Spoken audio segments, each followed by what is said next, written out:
Okay, a little roadmap for today. We're going to continue our tour through the world of antitrust as it relates to sports law and the connection and intersection with labor law.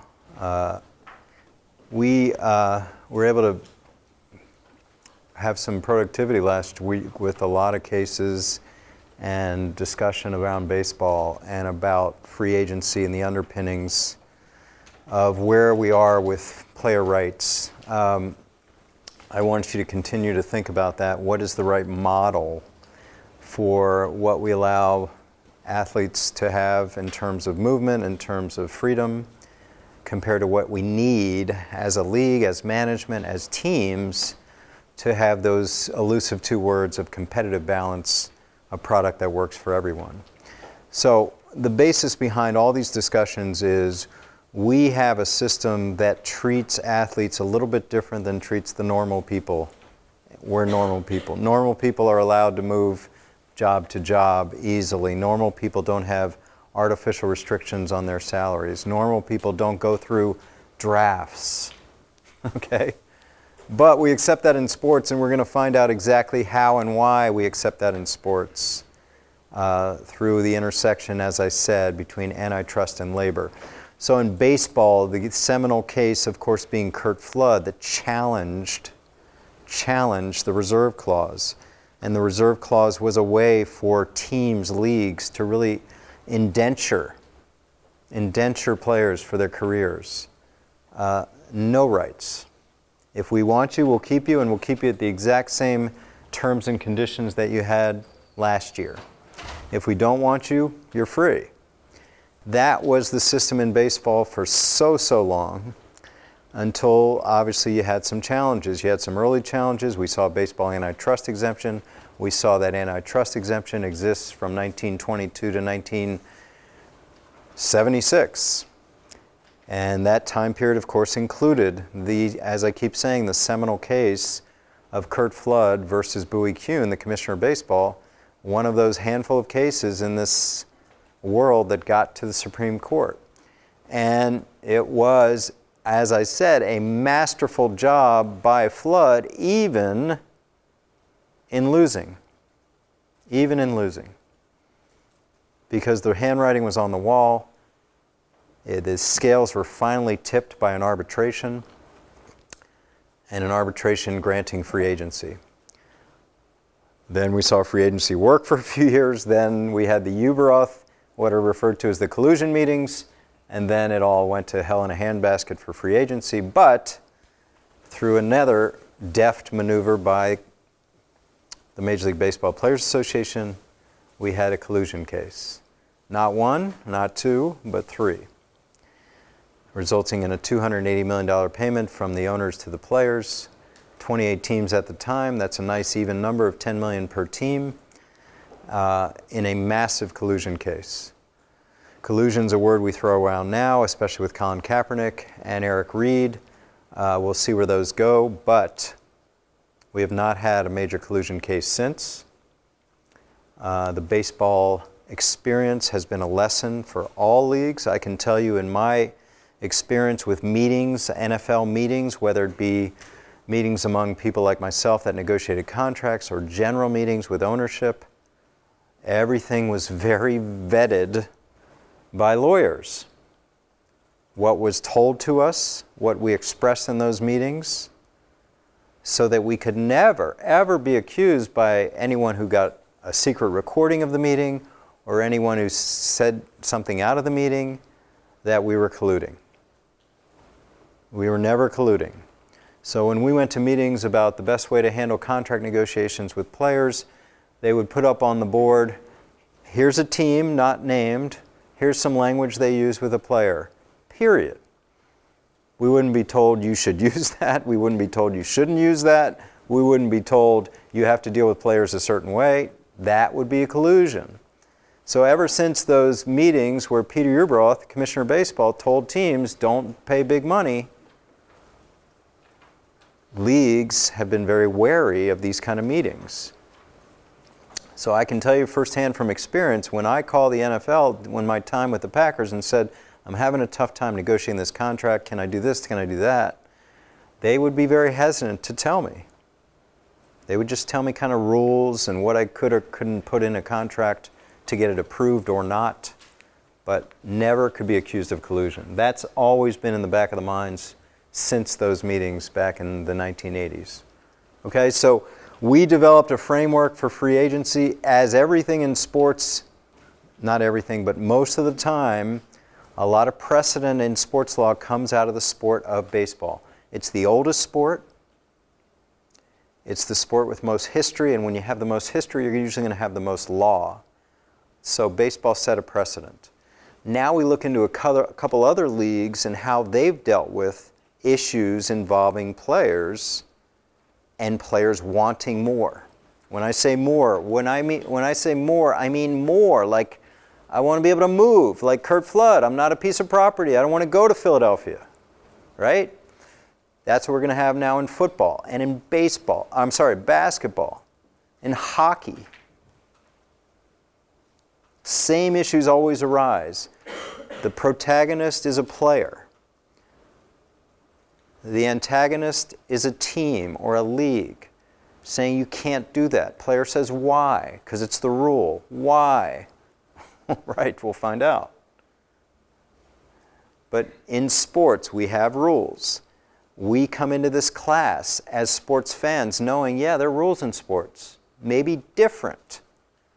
I keep coming back to the draft, and we'll have two cases about the draft today, and one involving Maurice Clarett, recent case.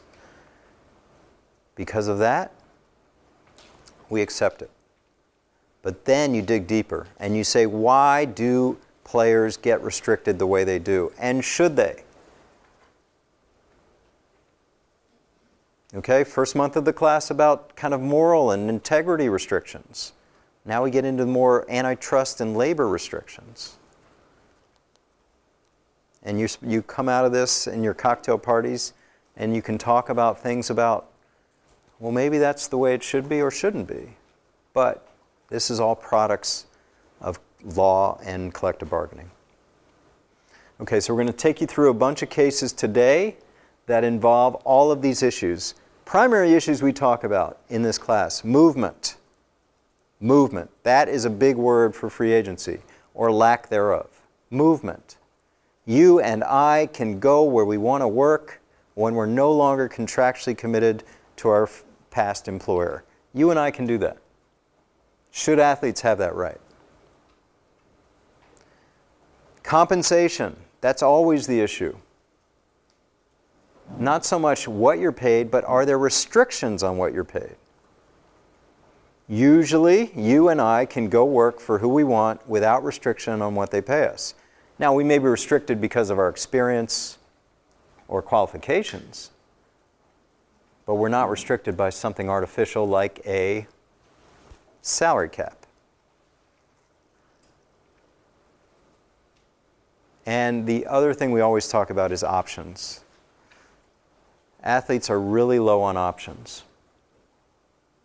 And that's because sports law has created a system where you're very limited on what you can do with options. Options in terms of salary, options in terms of movement. Again, I keep coming back to, it's not normal, okay? When I deal with lawyers who haven't dealt with sports, I say, forget everything you know. This is not normal. Athletes are treated differently. Okay? And just a roadmap again, when we come back from the break, you're going to have a chance to meet my good friend and Villanova adjunct professor still, law, Vince Nicastro, Deputy Commissioner of the Big East, who is sitting right here.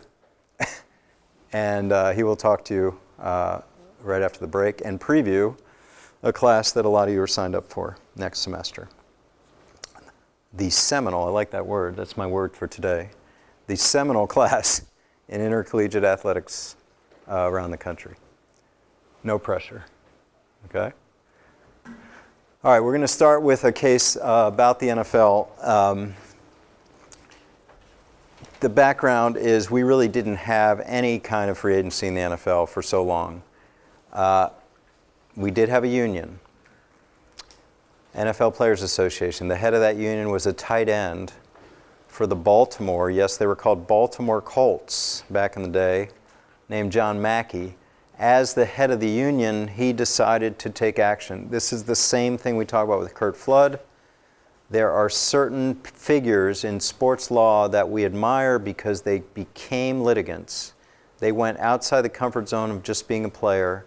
They sacrificed their player status, and they went from player to plaintiff. And again, there's a debt of gratitude for those of us who follow this stuff as the people that paved the way for the athlete rights today.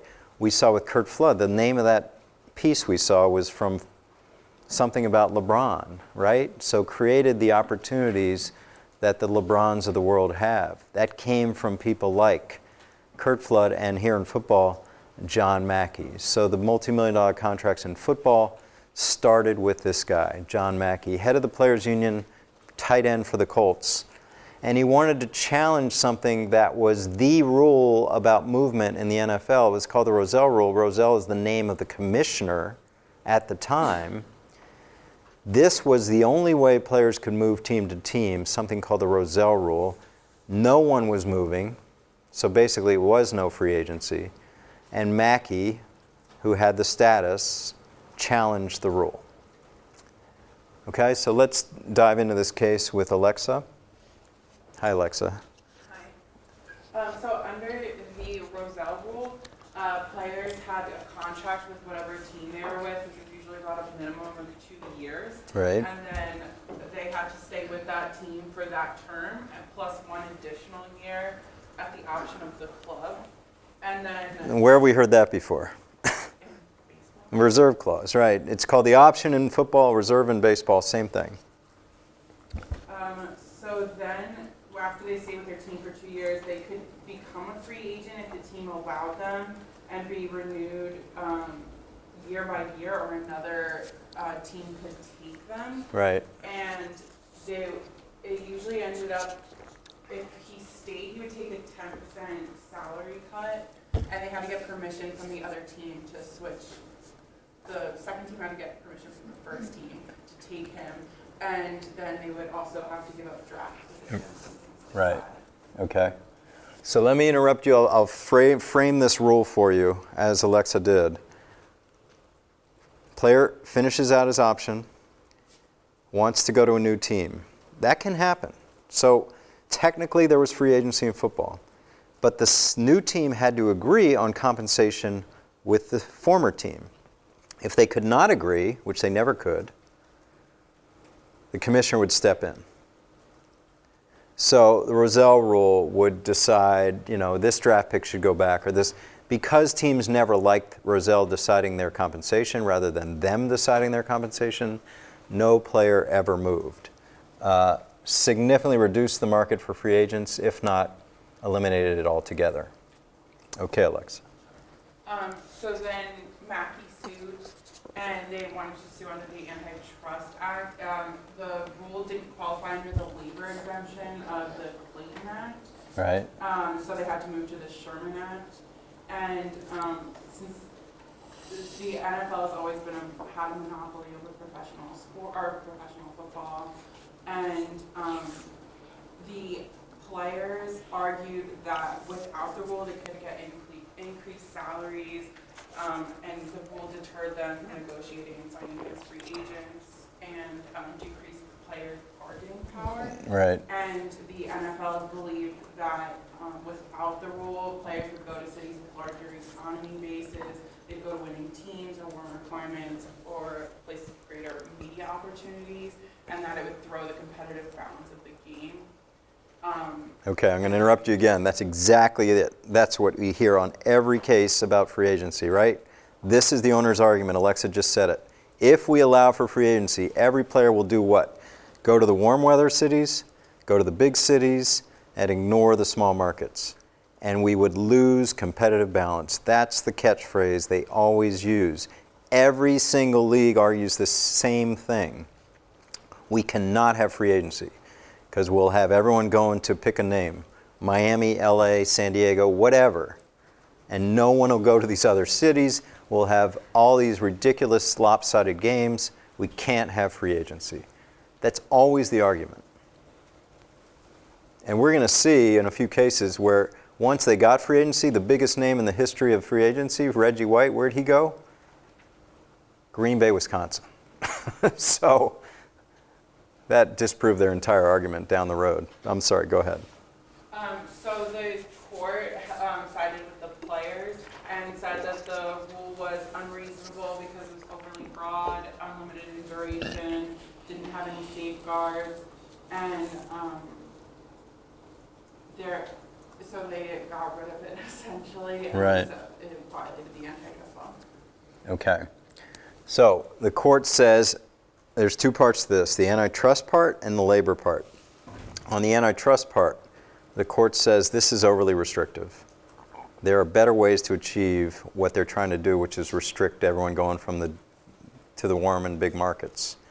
And they say this is overkill, and there are less, as it says in that bullet, there are less restrictive ways to do this. Okay, that's the antitrust part. The NFL then says, well, that's okay, but we're protected by the labor exemption. Well, the labor exemption means that you negotiated for it, and since you negotiated for it, you can't come to antitrust law. Let me say it again. We're now moving into labor law, where leagues say if we have it in a collective bargaining agreement, then you can't come to antitrust court because the players agreed to it.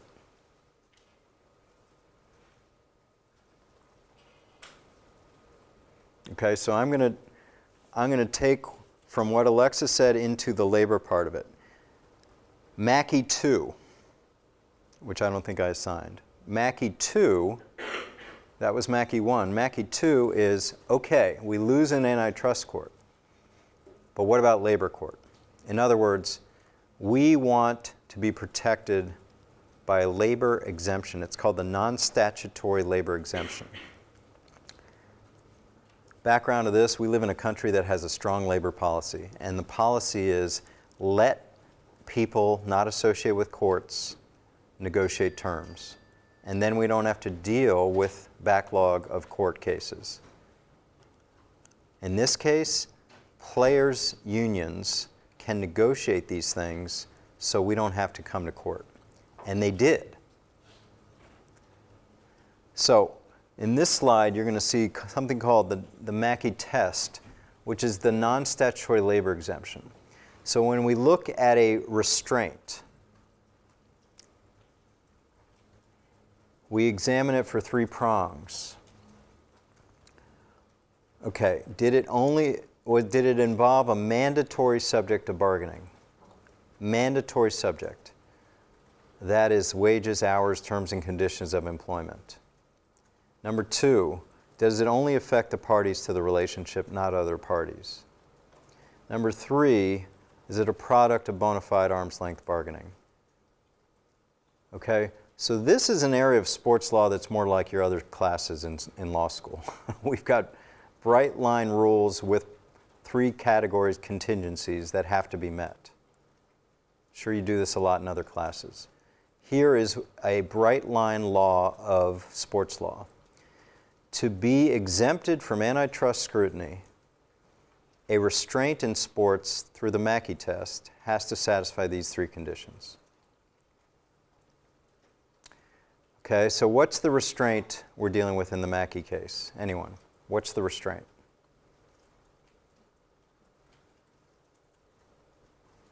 What's the name of the rule? Alexa? Rizal rule. So 3 questions. Is it a mandatory subject of bargaining, what it deals with? Anyone? Is that a mandatory subject of bargaining, dealing with movement, wages, free agency? Anyone? Yes. Number 2, does it only affect the parties involved, which are the players and the management? Yes. Number 3, was it achieved through arm's length collective bargaining? And in this case, Mackey won. So what we have is that Mackey court decided, no, it was not. It was not. It was foisted upon the players, and they had no choice other than to accept it.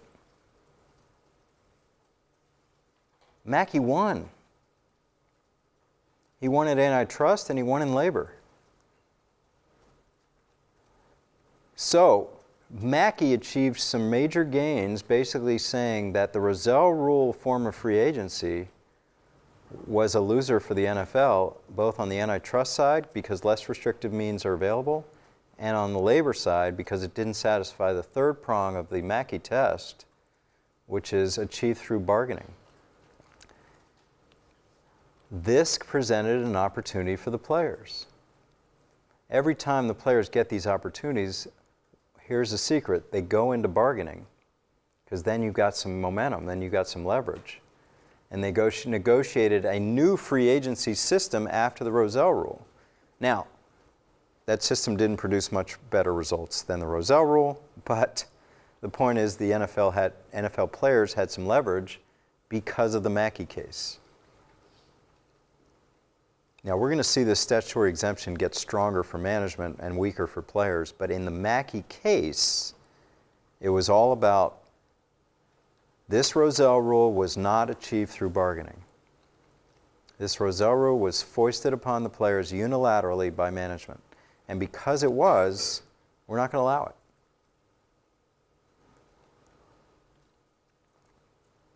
So, Mackey, big winner for the players.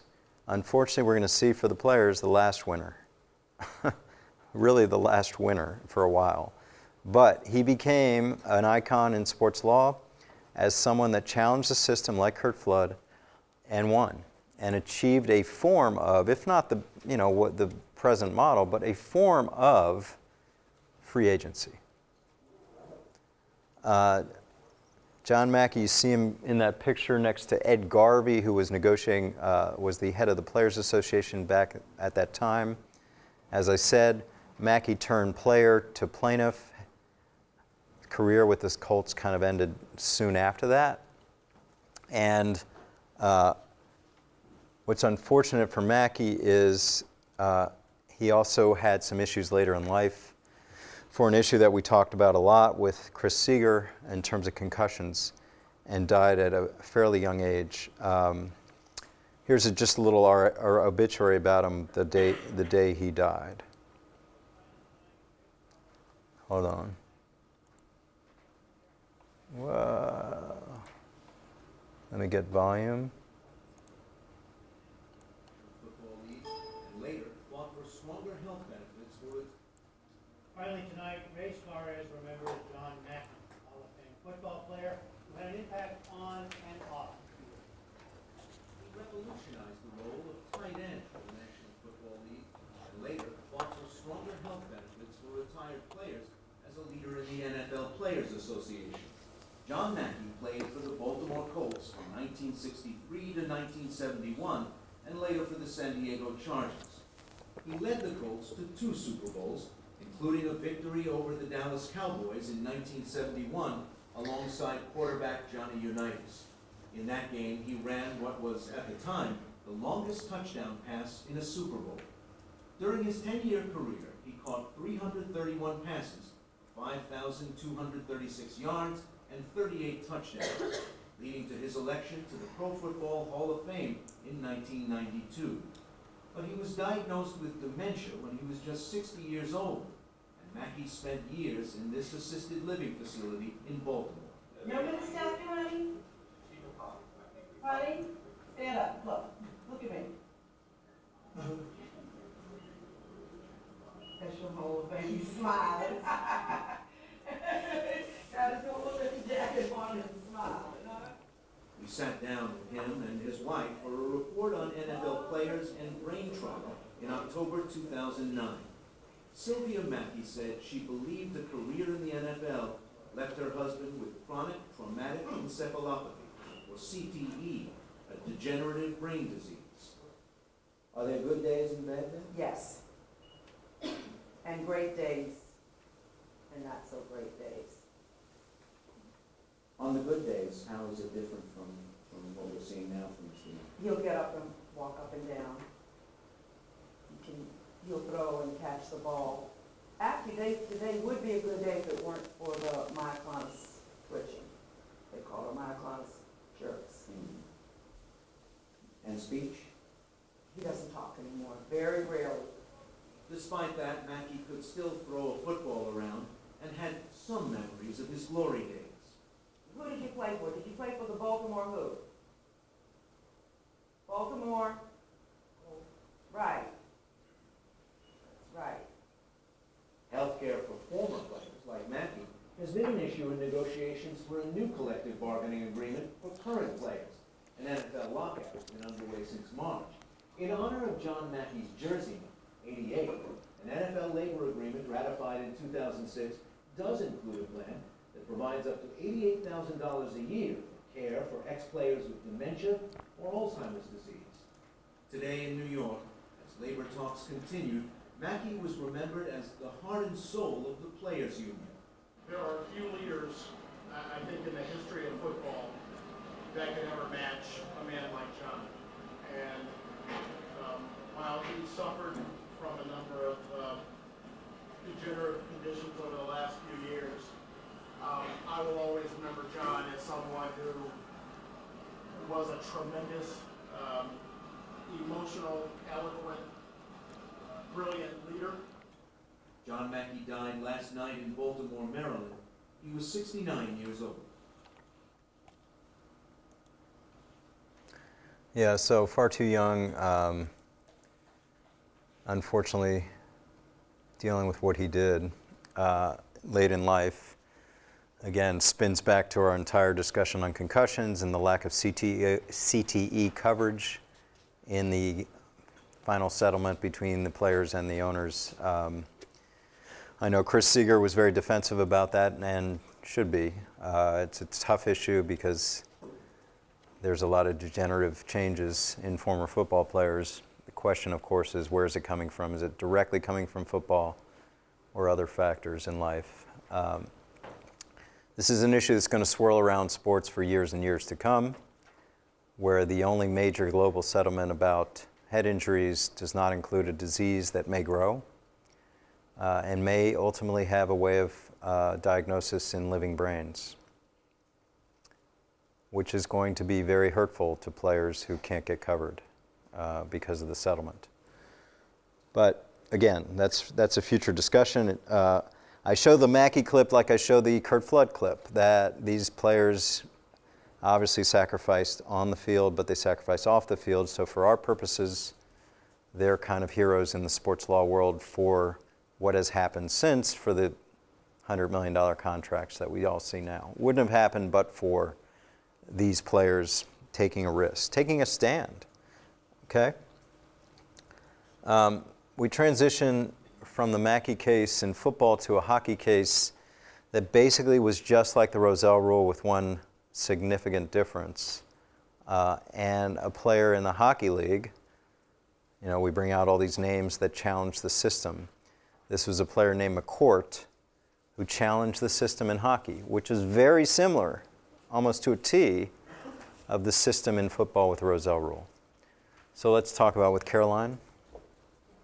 Hi. Okay, so basically, what happened here was a player was currently in a 3-year contract with the Kings. LA Kings, yeah. And the Kings got a free agent from the Red Wings. Right. And basically when they went to arbitration about what the payment was going to be for that new player, the Red Wings wanted that current Kings player that had signed a 3-year contract, and they agreed. So he instead of going over, brought this suit saying that this was limited his rights as a free agent to choose wherever he wanted to go, and that it was against the Sherman Act. Yep. But basically the issue is whether the collective bargaining agreement, like, isn't protected enough to not be, like, called under the Sherman Act or not, and it hinged on whether or not there was arm's length The third prong of the test, yes. Both parties had agreed that the first two prongs had been met. And basically what the player was saying was that it wasn't arm's length bargaining because it was kind of like a take it or leave it contract. Just like the Rozelle rule, right? And what the court here said was, and the trial court found in favor of the player. But Right. what the court here said was that because you had actively tried to go against this provision itself in the agreement, and because you ended up accepting it, doesn't mean there's no negotiations because you knew there was an error. Right. So Okay, so setting up the rule, I think it was called Rule 9A, not as fancy as the Rozelle rule. Very similar, as Caroline said. So two teams can't agree on compensation. If a player becomes free, they want to move. This player wanted to move from LA to Detroit. Who knows why? Sorry, Detroit. And instead of the commissioner deciding what happens, who decides? Independent arbitrator. So this is the exact same system as the Rozelle rule. Big difference. One is the commissioner, one is an independent arbitrator. Rozelle rule, commissioner decides. Rule 9A in hockey, independent arbitrator decides. Both had the same result, which was no free agency. Okay? Both were extremely restrictive on player movement, where player movement was basically zero. So Mackey takes it on himself to challenge it. A player named Dale McCourt takes it on himself to challenge it. And as Caroline said, McCourt wins at the trial court level. It goes to the Sixth Circuit, okay, the second highest system in the land, and NHL wins. Same exact circumstances as Mackey. Prong number one, mandatory subject of bargaining, yes. Prong number two, only affects the parties to the bargaining relationship, yes. It all hinges on prong number three, was there bona fide arm's length collective bargaining? This is where the McCourt case takes this thing and explodes it for management in a good way for them. Basically saying, we, the court, don't care if it was unilaterally imposed on you or given to you or you didn't bargain that hard for it, whatever it was, you're stuck with it. So Rule 9A, the version in hockey of the Rozelle rule, is fine for management to have because it's in the collective bargaining agreement. Okay, so think about it. Management negotiates, just like you saw they were getting ready to do in the NFLPA video there. They meet, they talk about things. Some things are very negotiable, some things are not so negotiable. The court says, well, I or the royal eye of the court says, we don't care. If it's in the collective bargaining agreement, this rule, we assume that it was achieved through bargaining. This is different than Mackey, but it's more powerful than Mackey. And it's later than Mackey. Now we have precedent that says, not only do we have a Mackey test and a non-statutory labor exemption, we have what I call a collective bargaining exemption. So McCourt stands for a CBE, a collective bargaining exemption. Basically, you have it in your collective bargaining agreement, you're stuck with it. And McCourt's saying, well, we didn't agree to that. No, you did. McCourt's saying, well, they foisted it on us unilaterally. And the court's saying, no, you did. No, it's in there. You're stuck with it. Very powerful case. Because now no one can come into court and say, you know what? In our collective bargaining agreement, they just threw that at us. We didn't agree to it. I mean, a judge is going to say, well, did you have legal representation? Yes. Did you approve it? Yes. Did you sign off on the entire agreement? Yes. Okay. The judge is going to assume that you got other things for giving them that, right? Any negotiation back and forth, terms and conditions, well, Big win for management because Sixth Circuit is a big court and it's saying collective bargaining exemption. Doesn't even matter if you think it was unilaterally imposed. Right? The Mackey test has just been, I don't know what the word is, elasticized, stretched in a way that it wasn't in Mackey. Anything else, Caroline? I just thought it was really interesting that like it doesn't matter if they were trying to bargain against it, like just because they said it's like either that or nothing, and we're just not terminating the agreement that is considered bargaining. Yeah. It's considered bargaining because you pick up the collective bargaining agreement and it has Rule 9A in it. And the court's not going to care that you fought it forever. And I guess if you're playing devil's advocate, there's probably something in there that management really hates. And they're going to say, we didn't bargain. Really, we took it. But as we know, management usually holds the cards. There aren't many of those items like that. But you have McCourt really fighting an uphill battle because that Rule 9A stinks.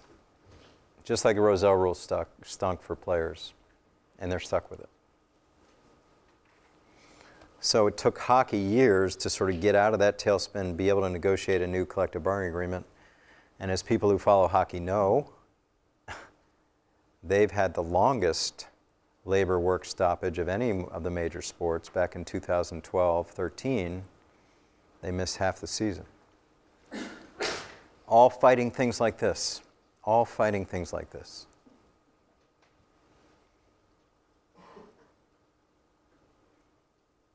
Imagine that, missing half a season.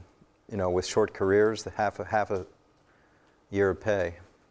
That's a big deal. Hockey players are kind of known for being a little more solidarity than most other sports. A lot of solidarity. Okay, any other questions about McCourt? So you see the transition from Mackey to McCourt. Mackey, big win for the players. Gave up some of it in collective bargaining, free agency, trying to get a better system. McCourt taking the statutory labor exemption into a collective bargaining exemption, which is stronger. Any questions? All right, we'll take a break. We'll do some more of these cases about restraints, and you'll meet Vince. Be back soon. All right, our next couple of cases, when we get to them, are going to be about this subject I brought up a few times that's so anachronistic to the real life, which is called a draft. First, an older case with Leon Wood suing the NBA, actually as a former Sixer, about the draft. And then a much more recent case, which I was involved with the NFL at that time, Maurice Claret suing the NFL about the draft. So we have draft rules in all different sports. Vince can talk about how the NCAA, especially NCAA basketball, is impacted by draft rules that the NBA sets up. We're now in a one and done era. That may change. We've been in a no college needed era. That may change. We'll see what happens. But the draft is our focus for the next two cases, cases that are very important in sports law, why we have drafts, why no other walk of life does, but sports does, I guess military still, and that's what we have. Okay, that segues right to the topic we're talking about, which is draft and what restrictions you should have on a draft. We'll go right to the Wood case, a player drafted by the Sixers in terms of what was allowed, what was not allowed, back to the issue of collective bargaining and what resources an individual player, in this case Leon Wood, would have against the fact that his union negotiated a draft. So let's talk to Kara. So Wood was a college basketball player who was drafted by the 76ers, and when he was drafted and they were trying to figure out salary for him, the Sixers had a cap so they could only offer him $75,000. But Wood thought that wasn't enough for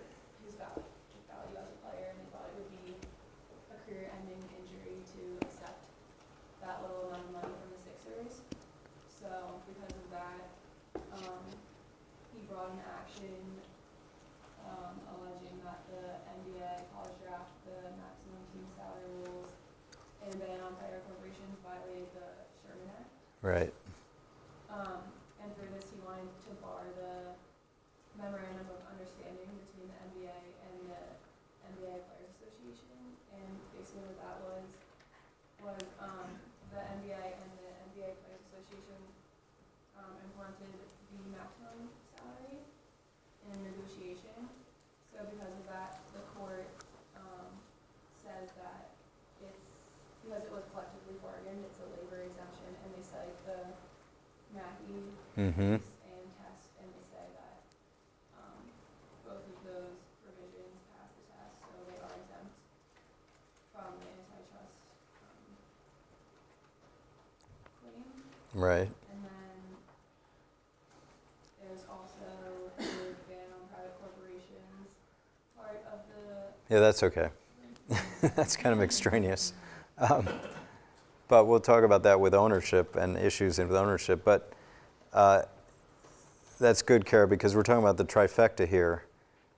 Wood's challenging it all. You got the trifecta. You got draft, you got lack of free agency, and you got cap. Okay?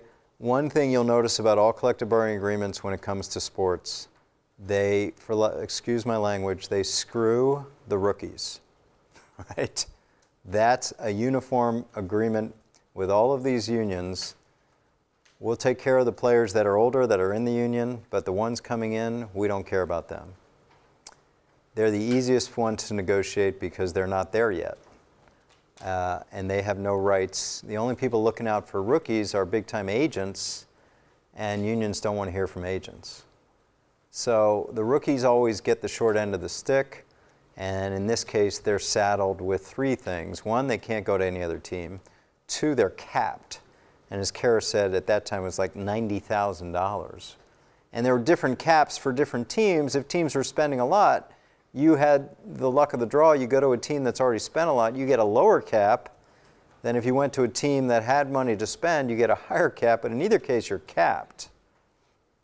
So one, no free agency. Two, capped. And three, of course, the major point of this case, draft. So Leon Wood, again, trying to put his name out there as a plaintiff along with a player, but this time even more risk for him because he's a rookie player, says, I don't like this. Okay? It's the same issue with Flood. I don't want to go to Philadelphia. I don't want to be a piece of property. I don't want to be a piece of chattel. This is what McCourt argued. This is what Mackey argued. This is what Wood argues. Why do I have to go to Philadelphia? Why do I have to be capped? And why can't I go somewhere else? And the answer is back to the three-pronged test. Mandatory subject, yes. Two parties, yes. Bona fide bargaining. Well, back to the McCourt test, the CBE, yes. Because in the collective bargaining agreement negotiated by the union for the NBA players and the NBA, it says all these things. It says there's a cap, and the cap is different for each team depending on how much cap room they have coming in. For rookies, it says there's no movement until you're in the league now 4 years. Used to be 6 years. And it says if you're a rookie, you have no choice where you're playing. Of course not. You're drafted. So he challenged all those things and more broadly challenged the draft, as we'll see with Claret too. And he was a loser. Leon Wood was a big loser because the court said it's in the collective bargaining agreement, it's collectively bargained, he met the three prongs of the non-statutory labor exemption in the Mackey test. Done. Done. So, there are very few people that actually challenge the draft system. I can sit here and tell you, academically, it makes no sense. You put this in front of, as I've mentioned this before, take the top lawyer in the country, send him to the worst community in the country for lawyers. Take the top doctor, worst community for doctors, top engineer, top computer programmer. That makes no sense, right? It makes no sense. But we do that in sports. And we do it for competitive balance. Inverse order how you were last year. If you're the worst, you get the best. Now, that doesn't do anything about scouting and whether you pick the right guys or not. We know that.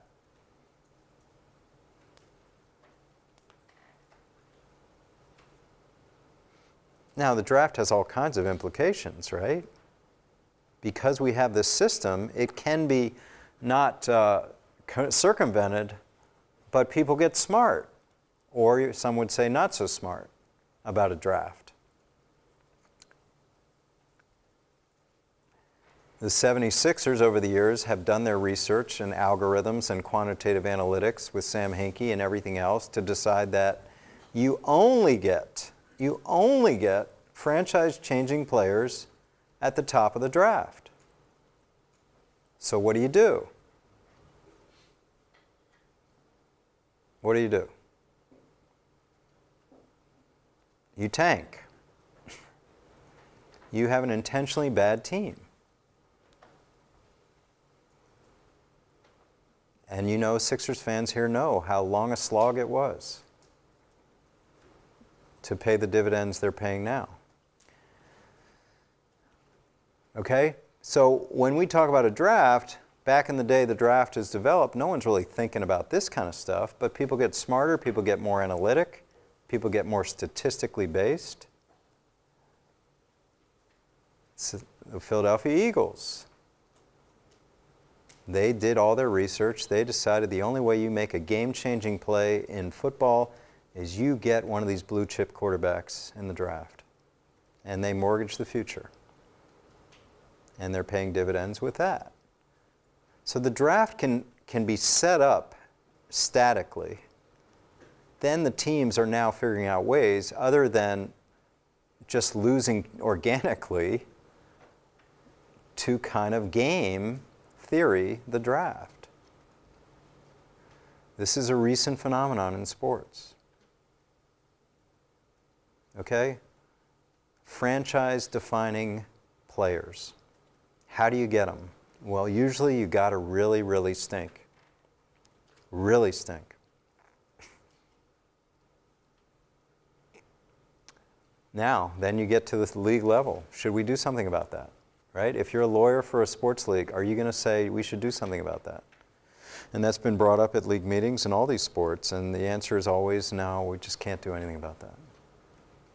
Competitive balance rules. So maybe you're going to have an outlier like the Sixers, but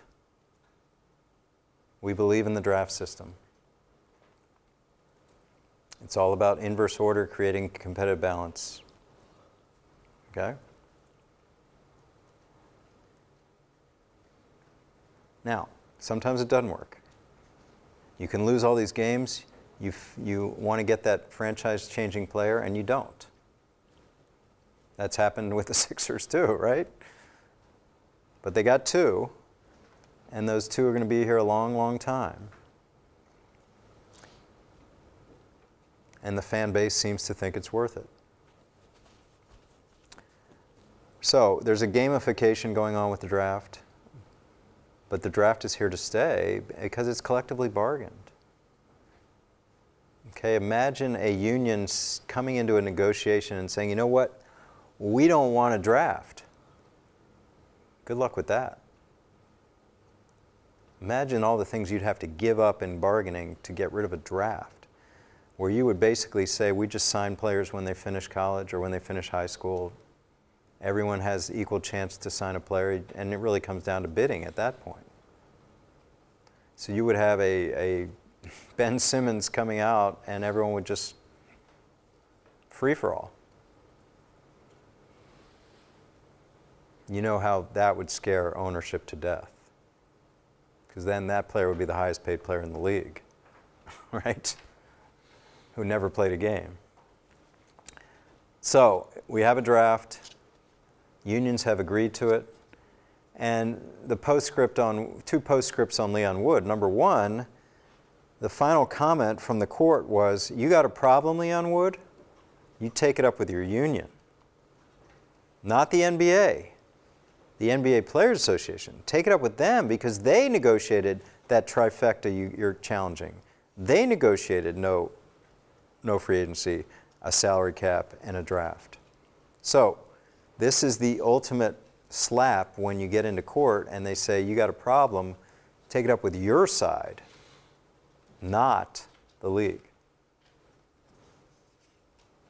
The other postscript to Wood is, you see the picture there, he's now ref.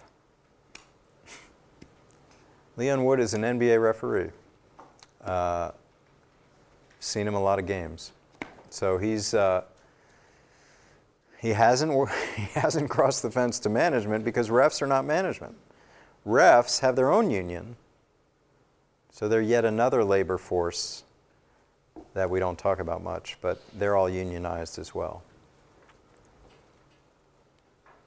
Okay, so he went from player to plaintiff to referee. Okay, any questions on the Wood case? Okay, let's talk about Maurice Claret. Question? Oh, hold on. Now again, we've been talking about a lot of players back in the day. This one is not exactly recent, but how many people know who Maurice Claret is? Most people? Because we're talking 2004. Okay, so you guys were, I guess you're still babies, I don't know. But compared to most cases, pretty recent. Is that 14 years ago? Oh, wow. You were young. Okay. I'll set up briefly, obviously a big-time player in a freshman year.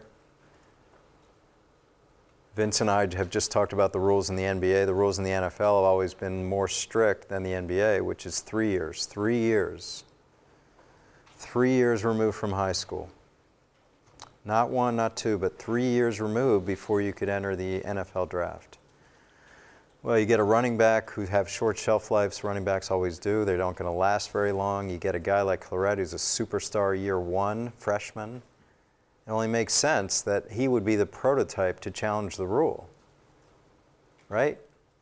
You tell a running back like that, Ezekiel Elliott was a similar case, who says he's ready to go. Man, this guy is ready to play, but he can't. So lawyers came to him, and he obviously agreed. This was the prototype case to challenge the NFL draft rule. Okay, so now Kristen can join in. Okay, so after he was suspended for his sophomore year, he tried to enter the draft in 2004. Oh, I didn't tell you that part.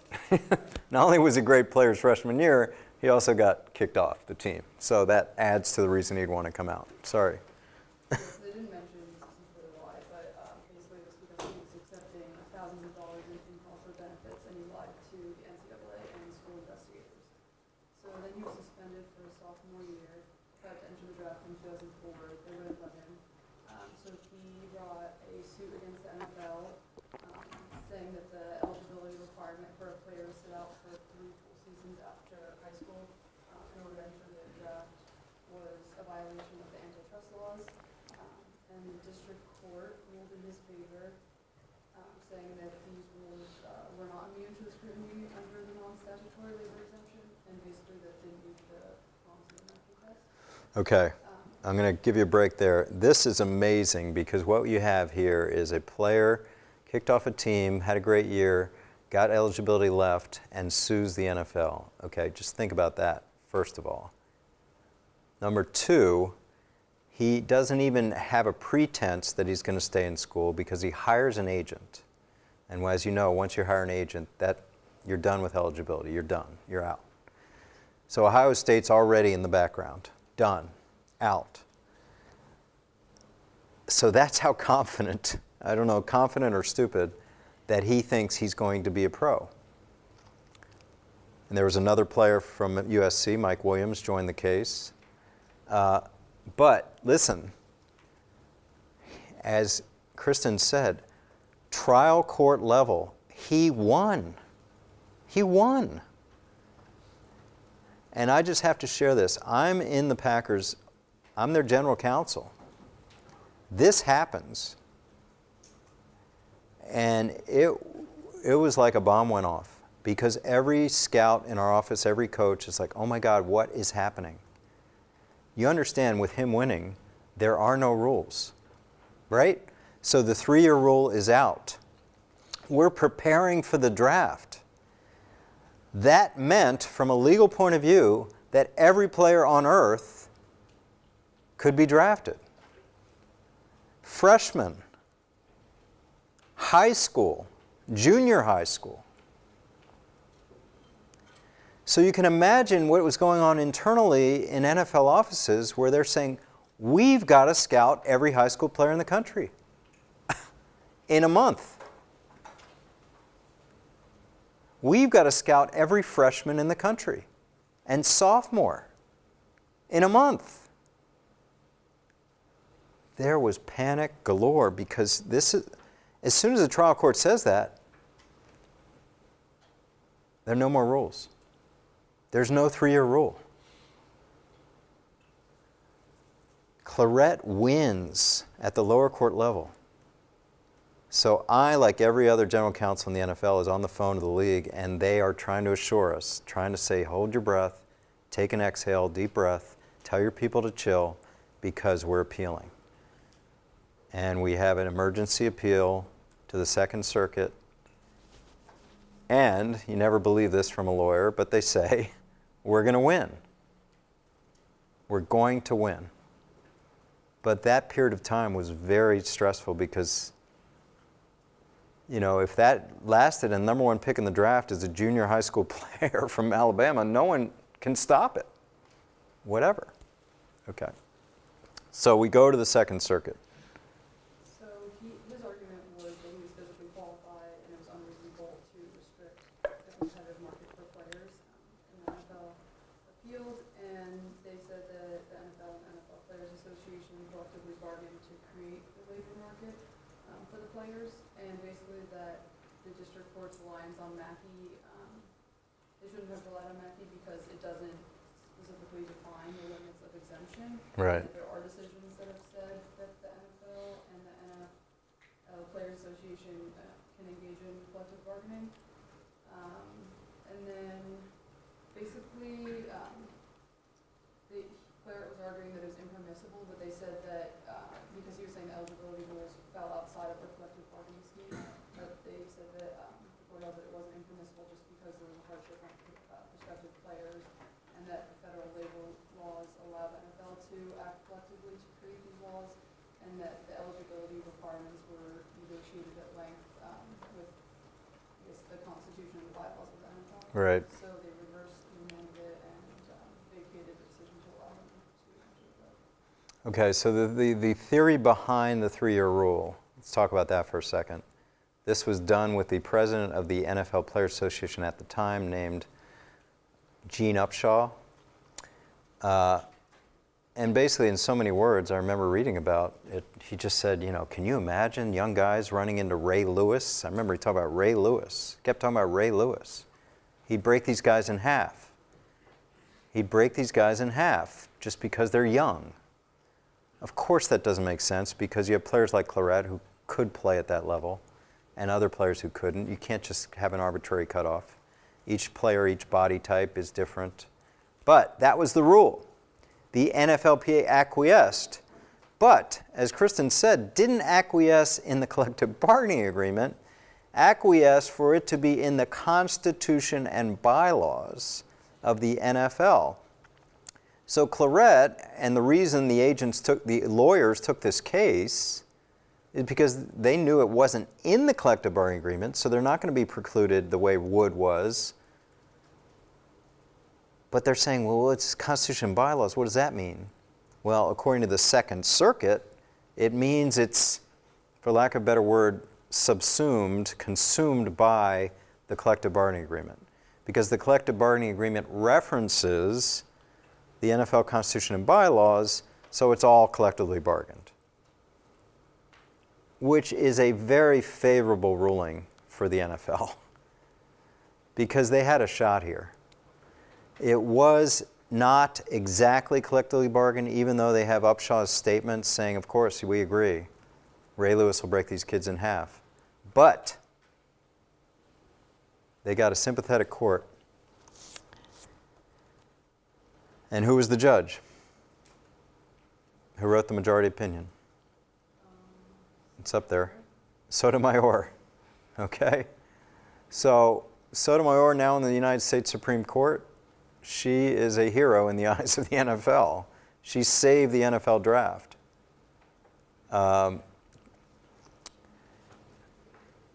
Again, it's the same issue. It's collectively bargained. It's taking it even to a further level, saying collective bargaining agreement includes Constitution and bylaws.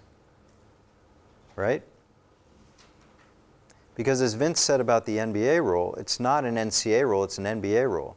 This is not an NFLPA rule, it's an NFL rule, but considered part of the bargaining agreement because they reference the bylaws. Okay, we continue to see a broadening, right? That's what we continue to see, a broadening of the collective bargaining exemption. From Mackey to McCourt to Wood to Claret. Keeps getting bigger. Basically, anything referenced in that collective bargaining agreement, players are going to have a court, upper court, circuit court is always going to say, yeah, that's in there. And we see a pattern. Players win at the trial court level, go to the Sixth Circuit in McCourt, the Second Circuit here, and they win, and the league wins. And everything the NFL was telling us to not panic and take a deep breath turned out to be the case because of their hero, Sonia Sotomayor. She saved the NFL draft. Now, what happened to Claret? Poor guy. Can't go back to college. Can't go to the NFL. Would have been a top pick. Sat out the year and went to the draft the next year at last pick in the third round. Denver Broncos didn't make it through a season. And it was sad. I remember his agent kept calling, like, can you just put him on your practice squad? I'm like, no, sorry. You know, talk about a fall from grace, partly because of this case. As you see, I sort of bring in video, especially with the people that sort of put their name out there in sports law at great risk. You know, we've seen it with Flood, we've seen it with Mackey, and now we see it with Claret. Things didn't work out for him, as you see, developed sort of a downward spiral, which is unfortunate. But just sort of letting you see kind of the aftermath of people that really put themselves out there in sports law cases. All right, we'll see you next week.